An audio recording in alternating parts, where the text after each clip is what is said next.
తర్వాత రాజగోపాల్ రెడ్డి ఇంకో మాట అన్నాడు, ఇగో కవితకు మద్యం కుంభకోణం లిక్కర్ స్కామ్ కేసులో ఇంకా క్లీన్ చిట్ రాలేదని, ఆ కేసు ఇంకా ముగిసిపోలేదని గుర్తు చేసిందట.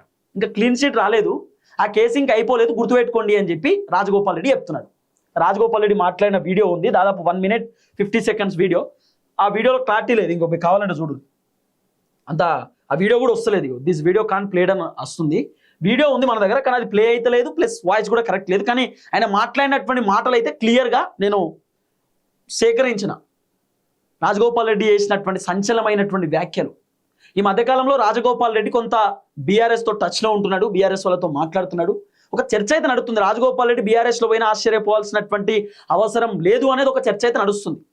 మరి ఎంతవరకు ముందు పోతారో తెలవాలి. నేను ఒక విషయం చెప్తా క్లియర్గా, రాజగోపాల్ రెడ్డి అనే వ్యక్తి వేరే వేరే పార్టీలో పోయే వ్యక్తి కాదు. ఆయనకి ఇబ్బంది ఉంటేనే ఆయన పొలిటికల్ పార్టీలు మారుతాడు అంతే. అందరి లెక్క పార్టీలు మారేటటువంటి వ్యక్తి కాదు రాజగోపాల్ రెడ్డి. రాజగోపాల్ రెడ్డి విజన్, రాజగోపాల్ రెడ్డి వర్షన్ అంతా డిఫరెంట్ ఉంటుంది. అందరి లెక్క రాజగోపాల్ రెడ్డి ఇష్టం ఉన్నట్టు మాట్లాడు సబ్జెక్ట్ ఉన్నటువంటి వ్యక్తి రాజగోపాల్ రెడ్డి. సబ్జెక్ట్తో మాట్లాడే వ్యక్తి రాజగోపాల్ రెడ్డి.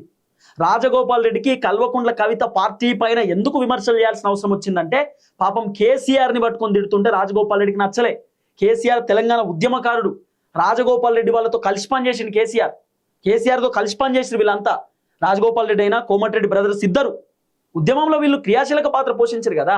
అలాంటి ఉద్యమకారుడు కేసీఆర్ని పట్టుకొని ఇట్లా తిడుతుంటే కవిత ఎవరికైనా బాధ అనిపిస్తుంది కదా. అందుకే రాజగోపాల్ రెడ్డి పాపం కేసీఆర్ని పొగుడుతూ మాట్లాడింది.